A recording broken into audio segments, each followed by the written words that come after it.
Hello, my name is Erin Johnson. Welcome to Think Tank Television. Today we have with us one of our members and an English teacher, Kathleen Evans. Thank you so much for being here today, Kathleen. Thanks for having me. Yeah, and today we're going to discuss something that I think is pretty fun and hopefully it will be helpful to other people. We're going to talk about low cost or zero cost higher education. Okay, I just want to start with a quote that I know that I think pertains to this. It's from Socrates, and it's just that learning is the greatest pleasure of all. I agree, don't you? Oh, absolutely. I don't think I'd be a teacher if I didn't. Yeah, in terms of learning, it's really a lifelong commitment, isn't it? It's not just you go to school, even you go to college. It turns out to be something you do your whole life. Absolutely. And one of the things that I like is that I think K through 12, we tend to think that learning happens in a classroom. And you quickly learn that learning does not just happen in a classroom, it happens everywhere. And so that's some of the most fun learning is outside of the classroom. It's that life learning. And so people do it all through their lives. And some professions like yours, they require you to go back to school periodically, don't they? Yeah, they do. I had to get my master's before I could professionalize my teaching license. And then we're not required to get more credits, but we do have to do these things called PDPs, this professional development, every 5 years. So it's great. Okay. What do you think of online classes? Have you taken any? So I've personally not taken any for credit. I've been actually recently, because of the pandemic, I've had a couple online workshops, but all of my grad school and all of my undergrad was in person, which for me personally is much better because I am somebody who will let things go to the side if I don't have to show up to a class and own it a little bit. But a lot of my friends did college exclusively online and it really worked for them. It let them work a lot more than it would have otherwise. So I think different things for different people. Just how are you doing with that, with the whole COVID thing, and what's that like teaching again? So I may not have taken any particular grad programs online, but the hybrid learning in Plymouth, and I know in most of Massachusetts, has been very interesting. We are in a very strange transition mode where it seems like we're going back full time, but we're still lesson planning for the half in, half out. So it's been difficult, but it's been interesting. You get used to the black screens of students who don't want to show their faces, but as long as there's participation and as long as they're learning, I don't think that there's anything lesser in online learning than there is in person. Good. Well, that's great to hear. Okay. Have you heard of it? I think I asked you, have you heard any particular low cost or no cost opportunities out there? So like I said, this isn't necessarily my specialty, just as far as the affordable options. I will say, speaking from personal experience, that it's much more acceptable now, graduating high school and wanting to go to college, to not just jump into a 4-year school. I think so. I graduated high school in 2010. And one of the things that it was just a given was that you apply to a bunch of 4-year schools, you go to one and you accumulate debt that you don't really understand. And then you graduate and you have to grapple with it. And it seems like, just particularly from my standpoint, a lot of my students are taking in these options of, okay, go to community college, get the credits. And then if you want to transfer to another school, you can. If you want just the career experience that 2-year college can give you, they go for it and then they leave and they join the workforce. Plymouth is a tech school, and so I see a lot of kids who go to certification programs and then go into their line of work. So while I don't necessarily, I'd love to learn from you though. So I don't know a lot of the free or cheap options, but it would be great for me to be able to tell my students. Could you tell me something about it? Yeah, they have, you just mentioned community colleges, and they have the Commonwealth Commitment, Massachusetts. And that's one of the ways you can save money. And it starts at a community college. So you can stop there if you want and get your associate's degree. But if you want to do the Commonwealth Commitment, I think you have to choose at the beginning. But you go through the 2-year school, and then you're guaranteed a spot in one of the 4-year colleges. And I believe they freeze your tuition the year you start. So if you're going to make that commitment, you start in 2021. I believe your tuition when you start a 4-year college is going to be the same as it was in 2021. Wow. Oh, very cool. Yeah, they have a couple of other incentives there. So it's worth investigating if anyone's interested. You can check on mass.edu and all the information's there for anyone who's interested. Okay. So some of the classes I'm going to talk about, I either have a certificate, some of them have a degree, and some of them have the option of just taking a class for free or paying a fee and getting a certificate with it, earning a certificate with it. Okay. So some of the things I found, I mentioned MIT's OpenCourseWare, but have you ever heard of Coursera? No, I haven't. Yeah, they're a good option. They're free. They're one of those, you can take them for free or you can get the certificate. And they're from universities all over the world. And there are a lot of interesting classes. And I took a few law classes. And, very cool. I learned a lot, yeah. And I think one was constitutional law, and I can't remember the other one, but. I love that. Okay, I think sorry. Oh, no, I'm sorry. It just seems like that gives students who might not have the ability to leave home the opportunity to see more of what's out there. I know a lot of students feel very grounded, particularly in the South Shore area. I just see a lot of students thinking that they have to have a certain radius. And I mean, I'm a hypocrite if I said I didn't. I went to school in Boston and now live in Whitman and grew up in Hanson. But it's nice for a student who might not be able to travel to be able to take a course somewhere else in the world. That's really interesting. Yeah. And like I say, you don't have to pay anything. And if you don't know if you're going to go to college, right, that's a good idea.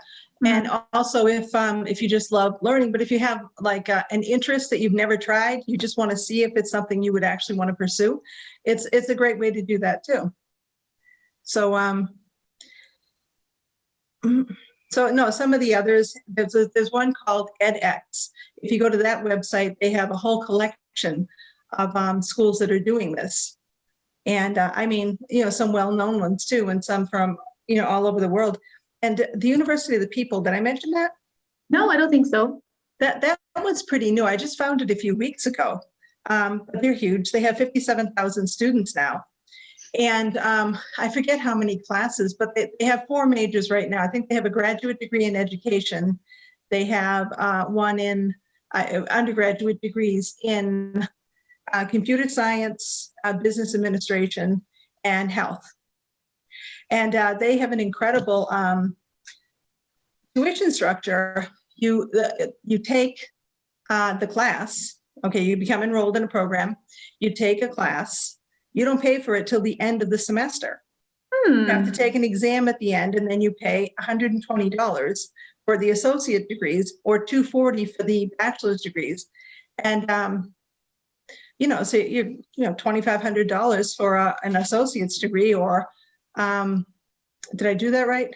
No, $1,200 something for an associate's degree, and $2,500 for a bachelor's. So that's pretty incredible. Well, and just to put that into perspective for anyone listening, when I was going for my graduate, my master's in education, the classes themselves, and I went to a pretty low-key school, like one of the cheaper ones, I would say, and it was $1,200 to $1,300 per course. So to have a $250 course is pretty great. Mm-hmm. Yeah, and then they've had, did I mention edX? Oh yeah, I did. Yes, okay. You did. So no, I just wanted to mention TED Talks too, because they're not college education, but they're very educational. I'm always forwarding them along and sharing them on Facebook because they're really incredible. They're so interesting. It's just one person speaking, but somebody who has an interesting story to tell or an interesting point of view. So I find them very educational too. I would love to, I know the Halifax Library, I think they'll like if I mention them, but for a while, I don't know if they're still doing it, but they had TED Talks and you could actually go there and watch, and then they probably had a discussion after. They had TED Talks performed in Halifax? Not performed, but I think they actually, they view them in the library. You can't, very cool. Right, you can't rebroadcast them. I know that, but you can use them in education institutions like libraries. And I don't know, that just sounds like so much fun. I haven't been to one, but I think I'll go at some point if they still have them. It's a good plug for local libraries too, because you're right, there's so many online resources and I'm learning so much from you right now, but the library has a lot of educational opportunities for for residents. And I only barely scraped the surface. I feel like so many more people could take advantage of that. Mm-hmm. Yeah, at the Boston Public Library, speaking of education, there's also high school completion programs out there too. And the Boston Public Library has one now, I think it's with Gale, which is one of the library's resources.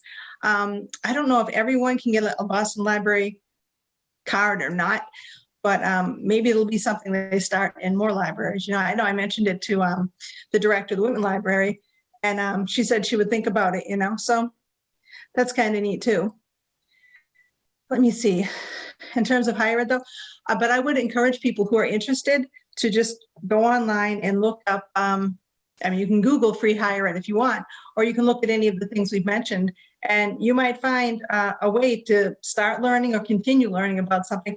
Really, my sister is a nurse, and I forgot to ask her, I wanted her to be on this program because in her profession, she has to take a certain number of classes every year, and she has found some online for free that her profession, nursing, will accept towards that requirement. So she was pretty happy about that.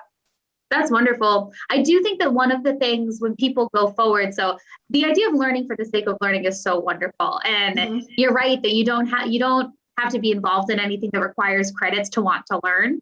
If you are going for a program, though, I've learned this the hard way, you want to make sure that you sign up for things that are accredited. And so like for your sister who's a nurse, or for anyone that's in education, making sure the program counts is important, because even if it's only $250 can be a lot. So definitely check if you're going for some sort of certification that it's going to count. Yeah. Okay. I don't know if did I mention Massasoit has 2 free certificate programs right now? No, not yet. I'd love to hear about them though. I don't think they've started yet, but they were both in healthcare. I think they were 6 weeks, and they're both in healthcare, and they're completely free.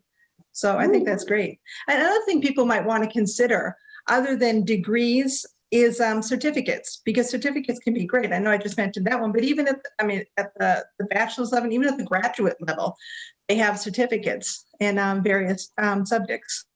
So can I ask real quick, Erin, what makes you so interested? Because this is such a wonderful topic. And when you asked me to talk about it, I knew that I didn't have a wealth of knowledge about the area, but it is so interesting. What made you think of it? Well, I'm always looking for free higher ed opportunities. And like I said, when I'm not in school, which I am now, I'm working on a graduate certificate right now at UMass Lowell. And I'm always looking for free classes. But like I said, I like to take them if I have an interest and I don't know if I want to go forward with it. Or if, like in law, I would love to learn more about law. And the classes I took were really informative. I guess I took one in there are about the 5 sections of American law. So I learned about that, I think. And the other one was about constitutional law. And it was really a great class, And so that's why I just think people should know what's out there, because I think sometimes people are worried that they shouldn't even try, or they you know what I mean? They're too much older. That's the other thing. You take them online anytime, it doesn't matter. But if you're older, then it's okay to take it online too, because it's just easier for me, I guess. Yeah, I think both ways. I apologize, I didn't mean to interrupt. I think about my juniors who just get to that point where they feel like they have to commit to a future, and knowing that there are resources where they can dabble and kind of decide. It's wonderful. The same with career changers who halfway through a career think, oh no, is it too late for me to change paths? Like, these are really awesome opportunities for them to try it out before they make the plunge. Okay, well, hopefully we've enlightened people and provided them with some resources to let them go ahead and explore what's out there and hopefully continue their educations.